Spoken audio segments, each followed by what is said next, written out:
Yang pertama, waktu wajib, yaitu ketika mendapati sebagian dari bulan Ramadan dan sebagian dari bulan Syawal. Jadi sebagian Ramadan ini bukan dalam arti setengah, enggak. Sebagian aja, misalkan tadi bayi lahir tanggal, misalkan hari ini tanggal 30 Ramadan, besok 1 Syawal, misal. Lahir sebelum maghrib, habis asar misalkan. Terus hidup sampai tanggal 1. Masak 1 Syawal berarti setelah maghrib. Ngalamin nggak berarti? Itu walaupun sebagian gitu loh, sebentar. Itu wajib. Apalagi yang full ngalaminnya. Kemudian waktu jawas, waktu boleh. Mulai dari awal Ramadan. Dari awal Ramadan dia udah masuk 1 Ramadan, dia ngeluarin zakat, boleh, enggak apa-apa. Dengan catatan orang yang telah menerima fitrah, dengan catatan orang yang telah menerima fitrah darinya tetap dalam keadaan mustahik.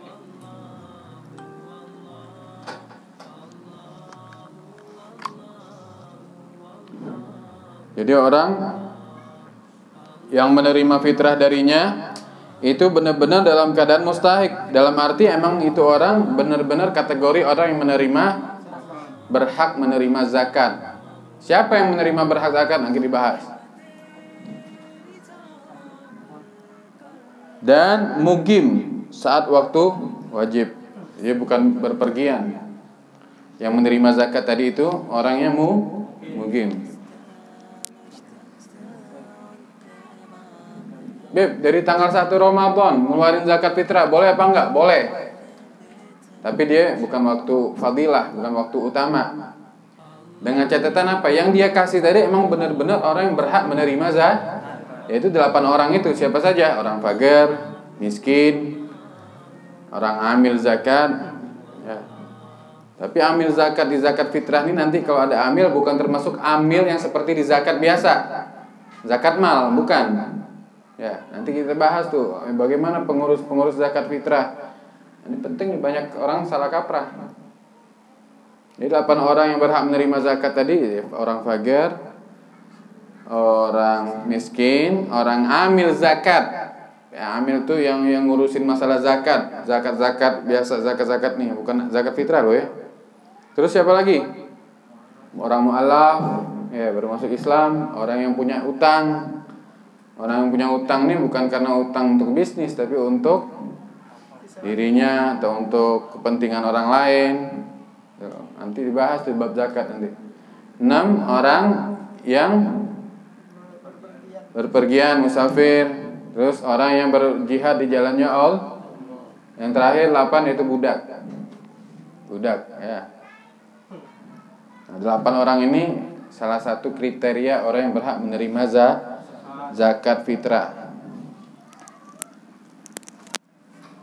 Yang ketiga, waktu untuk mengeluarkan zakat fitrah, waktu fadilah, yaitu waktu utama. Yaitu kapan? Setelah terbitnya fajar hari raya 1 Syawal sebelum pelaksanaan sholat Id. Habis misalkan ini malam 1 Syawal. Berarti sholat lebarannya kapan? Sholat Idnya besok. Waktu utamanya untuk mengeluarkan zakat fitrah setelah sholat subuh. Setelah sholat subuh sampai sebelum sholat itu kalau ente bisa, bagus, gak apa-apa. Makanya ya, kalau ente bisa begitu, bagus gitu loh. Paham ya? Kalau bisa begitu bagus, gak apa-apa. Kalau ente bisa, kalau gak bisa ya sebelumnya gitu. Paling enggak sebelum pas malam lebaran nih, malam ini. Yang keempat, waktu makruh. Nah, makruh. Kapan itu waktu makruh? Setelah pelaksanaan sholat Id. Setelah pelaksanaan sholat hingga terbenamnya matahari. Kecuali karena menunggu kerabat atau tetangga yang berhak menerimanya. Emang dia nggak ada, Beb, ditunggu dari habis subuh sampai sholat Id nggak muncul. Ya nggak apa-apa. Tapi kalau sengaja ya makruh hukumnya. Sampai sebelumnya terbenam matahari itu makruh Tetap ente keluarin, tapi hukum waktunya makruh. Yang kelima, haram. Kapan haram? Mengakhirkan hingga terbenamnya matahari 1 Syawal karena uzur, seperti tidak didapatkan orang yang berhak di daerah itu namun wajib mengqadai. Enggak dapat, ya enggak nemu. Siapa yang mau dikasih sampai terbenam matahari, waktu yang tetap dia wajib ngeluarin, tapi haram waktunya tadi. Maka dari sekarang kita persiapin data siapa yang berhak menerima zakat fitrah. Cari tahu, catat namanya. Kata begitu bagus, cari dari tempat inti dulu, keluarga, ya, kerabat, tetangga, baru tempat yang lain. Paham? Sekarang syarat-syarat zakat fitrah. Bukan dalam arti gara-gara telat ente nggak ngeluarin, tetap wajib dikeluarin. Itu namanya qadha dan waktunya haram. Ya dosa, tapi tetap wajib. Mendingan nggak sama sekali, ya nambah double dosanya. Ya, karena zakat ini adalah penyuci, pembersih diri kita dari kotoran. Mungkin kita punya kotoran yang bisa menyebabkan kita bakal datang bala, kena musibah, kena murkanya Allah. Dengan kita mengeluarkan zakat, disucikan sama Allah, dibioin dari bala dan musibah, insya Allah. Bukan kopi cyanida kan?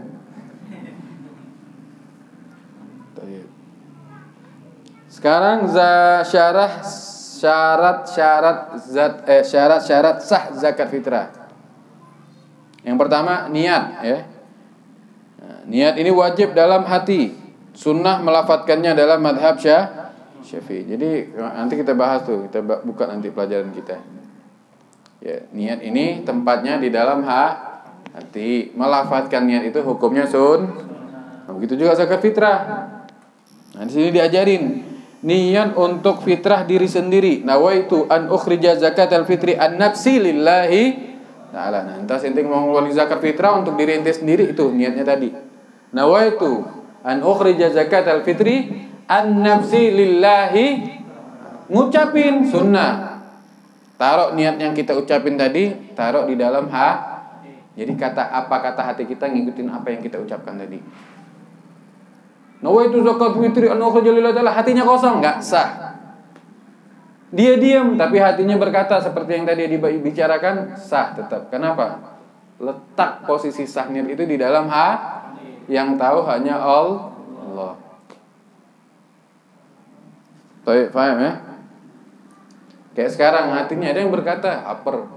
Beb, makan dong beb, lapar. Salah siapa lu enggak sahur ya? Terus lapar ente. Yang lapar makan ya, jangan ini ya, jangan malu-malu. Sambilan ya apa? Sambilan tadi tuh, yang tadi cemilan ya apa?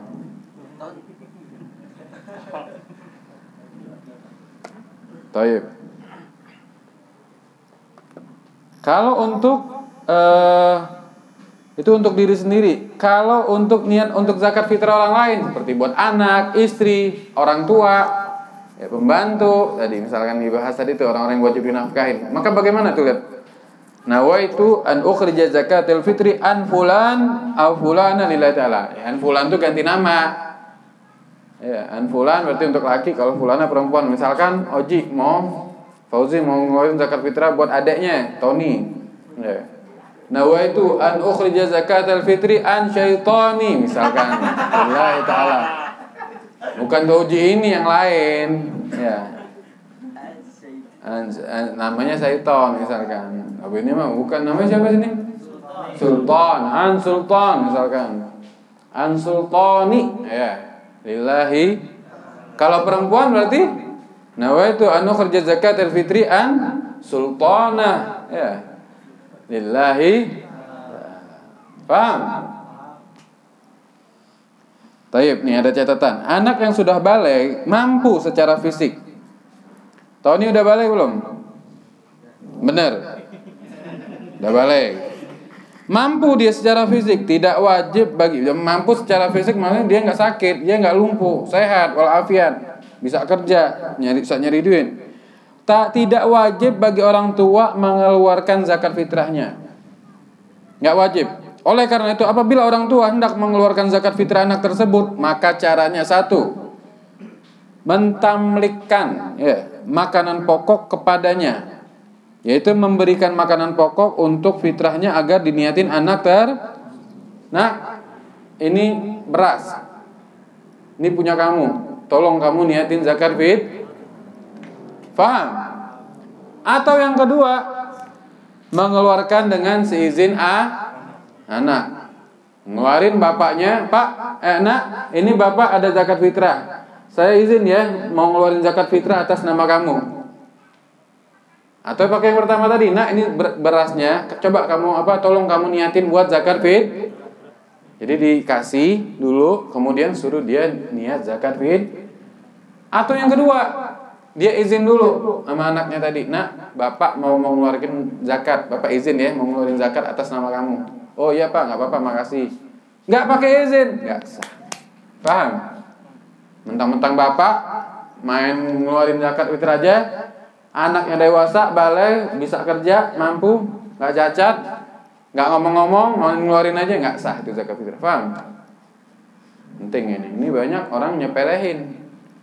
Ya. Begitupun juga dengan orang lain, apalagi orang lain ini anak sendiri. Apalagi setelah urutannya selesai, ada kelebihan, ya, pakai izin. Paham? Sekarang cara niat zakat fitrah. Nah, jika dikeluarkan sendiri, maka diniatkan ketika menyerahkannya kepada yang berhak, atau setelah memisahkan beras bagian fitrahnya. Apabila sudah diniatkan ketika ingin dipisah, maka tidak perlu diniatkan kembali ketika diserahkan kepada yang berhak. Jadi kalau dia ngeluarin sendiri, diniatkan tadi ketika menyerahkan kepada yang berhak. Pas lagi nyerahin tuh niat tuh, nih beras, zakat al-fitri an-nafsi lillahi ta'ala. Atau pas ente lagi ada beras banyak, ente pisahin tuh, lagi misahin. Ente pisahin 3 kilo. Ente pisahin, tapi ente sudah niat. Paham ya? Kalau udah diniatkan, ketika dipisah nggak perlu diniatin lagi. Pas lagi mau ngasih, itu nggak perlu niat lagi. Ya. Paham ya? Sebelum ngasih, sebelum dipisahkan, belum ada berasnya, itu udah niat, ya nggak sah. Karena niat itu tujuannya adalah qasdu syai' muqdarinan bi fi'li. Niat itu yaitu bertujuan sesuatu yang berbarengan dengan perbuatan. Itu bukan niat, cong namanya azam. Nanti dibahas tuh. Anak kepengen zakat fitrah, tapi ente nggak ngapa-ngapain, ente nggak nyiapin berasnya, wala ngasih, ya belum niat, itu namanya. Kayak sholat, ente usolli fardhul maghribi, fardhu Allah, dalam hati ente ngikutin apa kata niat dah. Nah, itu berbarengan nggak dengan sholat? Berbarengan, ada niat. Wudu, pas lagi membasuhmu, nawaitu fardhul wudu, biur mukanya tadi, ya. Itu niat. Paham ya? Taib. Yang B, jika diwakilkan. Nah, jika diwakilkan, diniatkan ketika menyerahkan kepada wakil. Wakilkan, Fauzi nggak mau dia mengeluarkan sendiri, dia mau mewakilkan sama Koko. Kapan Fauzi niatnya? Pas mau nyerahin kepada Koko. Atau memasrahkan niat kepada wakil. Kok nanti niatin buat aneh ya. Nanti Koko pas ngeluarin zakat fitrah, nawaitu an ukhrija zakat al-fitri an Fauzi. Paham? Ya. Pakai bahasa Indonesia, ya Allah, aku ngeluarin zakat fitrah ini wakilkan dari punya Fauzi. Hakada. Ya.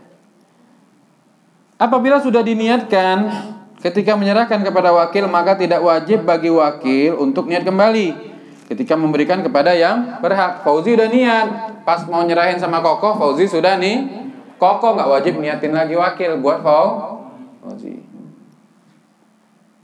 Namun lebih afdol tetap meniatkan kembali. Tapi lebih afdolnya Koko tetap meniatkan kembali, ya. Jika memasrahkan niat kepada wakil maka wajib bagi wakil menjadi kokoh lebih baik untuk meniatkan kembali, ditakkid, dikuatkan kembali, tidak apa-apa. Jadi pas kokoh mau menyerahin kepada yang berhak, ya, kokoh niatin kembali. Fahim? Baik.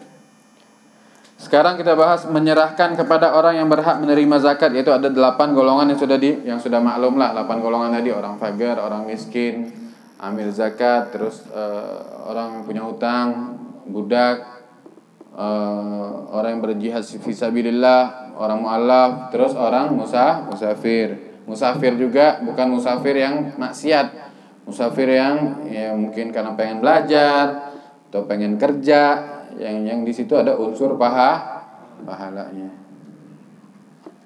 Baik. Meja apaan sih? Sekarang hal-hal yang perlu diperhatikan, ini penting nih. Hal-hal yang perlu diperhatikan. 1, tidak sah memberikan zakat fitrah untuk masjid. Zakat fitrah kumpulin, kasih ke masjid. Buat masjid, bukan buat per orang. Buat enggak sah. Paham? Ya. Yang kedua, panitia zakat fitrah yang dibentuk oleh masjid beda hal. Misalkan masjid bilang kita masjid sini menerima untuk penerimaan zakat fitrah, tapi bukan buat masjid. Dia udah mencatat orang-orang yang berhak menerima sebagai perantara saja. Itu nggak beda hal lagi. Ada yang langsung nerima masjid, nanti masjidnya itu nggak bisa. Siapa nih yang mau nerima gitu loh? Paham nggak? Harus jelas tujuannya dari si muzaki yang memberikan zakat kepada yang mustahik, penerima zakat, dari orang langsung ke orang. Paham ya? Panitia zakat fitrah yang dibentuk oleh masjid, pondok, LSM dan lain-lain bukan BAS. BAS itu badan amil zakat. Bukan termasuk amil zakat karena tidak ada lisensi dari pemerintah. Dalam arti apa? Mereka yang dibentuk sama masjid, pondok, LSM dan lain-lain yang bukan dari badan amil zakat tadi, mereka ini bukan termasuk golongan amil yang tidak dikategorikan dalam yang berhak menerima zakat. Kalau ada yang dibentuk dari pemerintah, dari BAS, oh ini boleh. Dalam arti apa? Nanti dia juga bisa menerima zakat fitrah. Tolong perempuan jangan ngobrol. Nanti nggak paham loh. Percuma datang jauh-jauh ke sini ngobrol, pulang mendingan. Kecuali udah pintar, nggak apa-apa. Ketiga, fitrah yang dikeluarkan harus layak makan. Ya, berasnya layak nggak nih? Jangan-jangan nanti beras basi atau beras banyak kutunya, beras plastik. Ya. Ya, beras juga tidak wajib juga yang terbaik atau yang terbaik, yang sedang. Yang mau ngeluarin beras mandi gimana, Beb? Tahu beras mandi nggak lo? Yang panjang-panjang, ya, beras orang Arab, beras basmati namanya. Abukas. Lu muka beras Cianjur semua lo. Tahu nggak di beras mati? Pernah belum makannya? Buat kebuli, beras biasa. Makanya nanti sekali-sekali kita makan di mana? Restoran Arab ya. Tahu nggak lo yang beras panjang-panjang tuh lembut? Nah tuh. Nanti kalau ke situ siapin duit minimal 500.000 2 orang. Nah, sekali-sekali nggak apa-apa di. Kalau yang situ ajak aneh mau banget ya. Tayyib. Nah, itu mau pakai ke beras itu gimana ya? Nggak apa-apa. Asal ente lebih. Jangan nanti gara-gara itu orang yang wajib ente nafkain, gara-gara itu ente nggak jadi zakat nggak jadi zakat fitrah. Cari yang sedang-sedang aja. Tayyib. Yang keempat, istri yang mengeluarkan zakat fitrah dari harta suami tanpa izin suami untuk orang yang wajib dizakatnya hukumnya nggak sah. Istri mau ngeluarin zakat fitrah pakai harta suami, nggak ngizin sama suami, nggak sah zakat fitrahnya. Kecuali dia pakai harta dia sendiri, nggak apa-apa. Paham ya? Apalagi pakai harta suami orang, ya. Pelakor itu ya namanya. 5. Orang tua tidak bisa mengeluarkan zakat fitrah anak yang sudah balik dan mampu kecuali dengan izin anak secara jelas. Tadi udah dibahas. Ya, orang tua kalau mau ngeluarin zakat fitrah anaknya yang sudah balik, izin dulu. Atau dengan cara tamlik tadi, memberikan beras pada anaknya. Nah, ini beras buat kamu.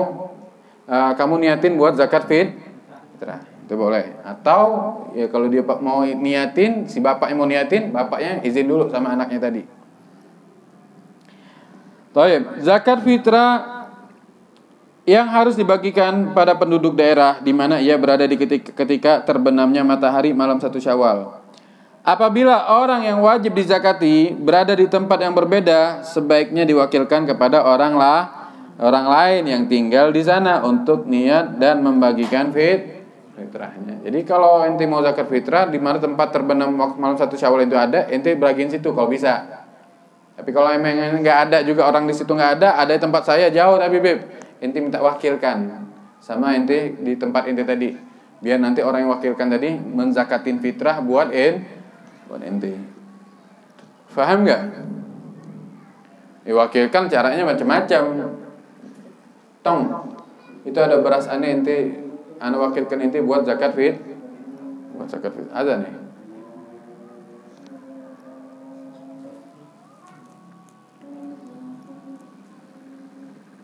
Ayo mas, azan.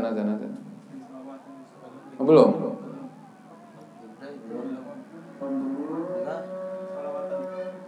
Oh, belum. Baik. Kedelapan, bagi penyalur atau panitia zakat fitrah. Nah, bagi penyalur atau panitia zakat fitrah, hendaknya hati-hati dalam pembagian fitrah agar tidak kembali kepada orang yang mengeluarkan atau yang wajib dinafkahi dengan cara memberi tanda pada fitrah atau membagi kepada blok lain. Jadi gini loh, buat yang bagiin fitrah, jangan nanti ente udah ditugasin buat bagiin zakat fitrah, ente ngasih kepada orang yang mengeluarkan tadi. Paham nggak? Bukan mustahiknya, ya. Atau kembali kepada orang yang wajib dinafkahi. Ntar kembali kepada anaknya, istrinya, ya. Makanya kalau udah ditugasin yang jelas dari siapa, tulis namanya. Untuk siapa, tulis juga didata. Oh, yang punya si Kokol larinya ke Pauji. Oh, yang punya si Luki larinya ke Aang. Oh, punya si siapa, Mamas larinya ke Hafid, misalkan gitu loh.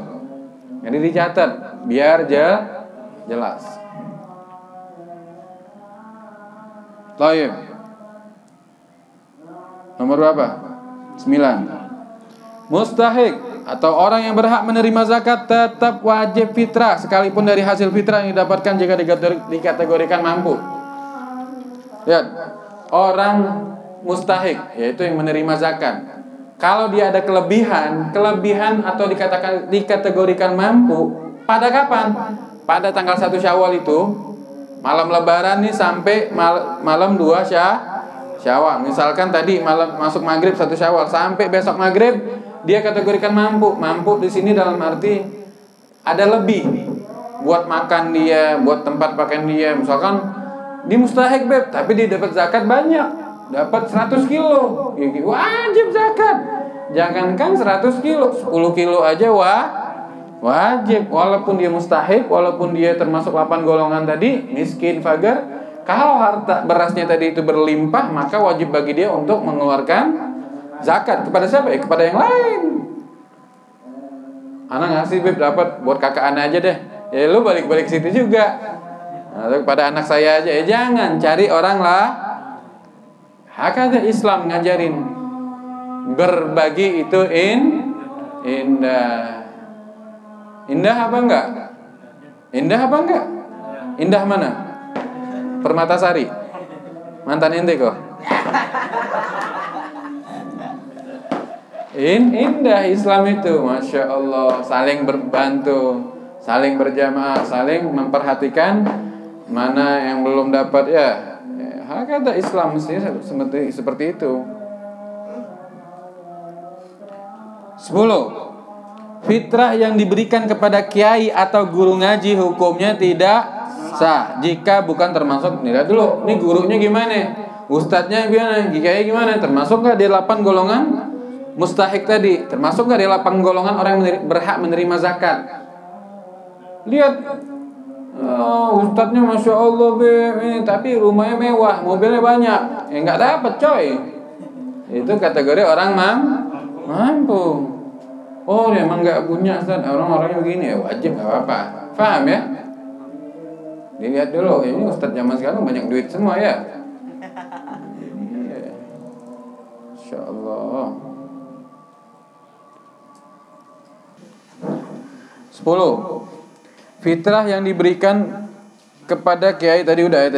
Jadi lihat dulu kiai, Ustaz, mau siapa kek, Habib kalau bisa jangan kasih zakat ya. Jamaah, Sayyid, Sadah, keluarga Rasulullah jangan dikasih zakat. Iya ente mau ngasih kotoran sama keluarga Nabi. Jangan kasih zakat, kasih hadiah apa kek.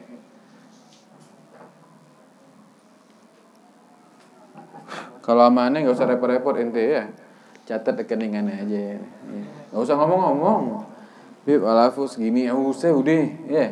TF 10 juta, 20 juta, kan enak begitu ya nggak Ang? Iya nggak? Iya. Elunya lila, guenya juga, jadi nggak ada perasaan nggak enak. Ini udah pakai ngomong sedikit lagi. Ya elah, udah deh, modus. 11 ya, ini kok enak suaranya. 11 perhatiin ini, anak yang sudah balik dan tidak mampu secara materi. Ini anak yang sudah balik tapi dia nggak mampu secara materi. Sebab karena belajar ilmu wajib, sebab belajar ilmu wajib seperti nyantri, mondok. Maka ini anak yang sudah balik termasuk yang wajib dinafkahi. Walaupun dia sudah balik, sudah dewasa, tapi karena masih belajar, masih santri. Sedangkan realita yang ada, mereka libur pada saat wajib zakat fitrah. Oleh karena itu caranya harus ditamlihkan atau dengan seizinnya sebagaimana di atas. Padahal pas lagi waktu zakat fitrah tuh mereka lagi libur, yang mana mereka waktu libur tuh bisa kerja, misalkan begitu. Santri kan pas bulan Ramadan pada pulang ya enggak? Mereka bisa cari duit sebenarnya di situ. Ya enggak. Caranya gimana? Caranya yaitu dengan tadi, orang tuanya ngomong minta izin kepada anak yang tadi, atau dengan cara tamlik. Tamlik tuh dibeliin beras, nih nak, beras kamu buat zakat fitrah, ayo niatin buat zakat fitrah. Hakada. Tadi sama kayak tadi udah dibahas. Terus 12.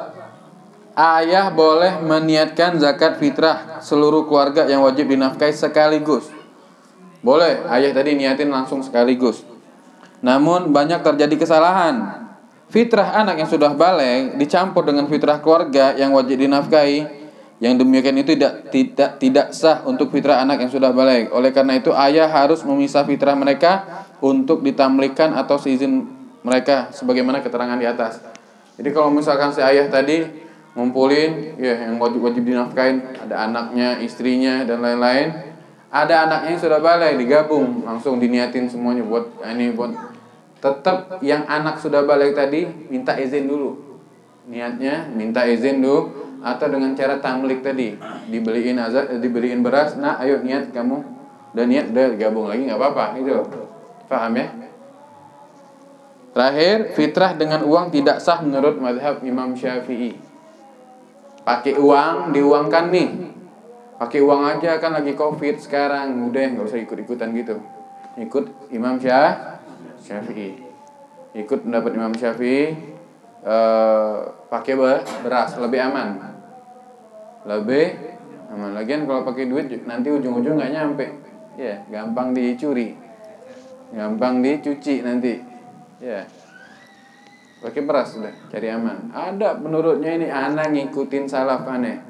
Anak ngikutin anak punya habaib. Paham? Curug selesai. Semuanya kalah. Masa sok kepinteran ya.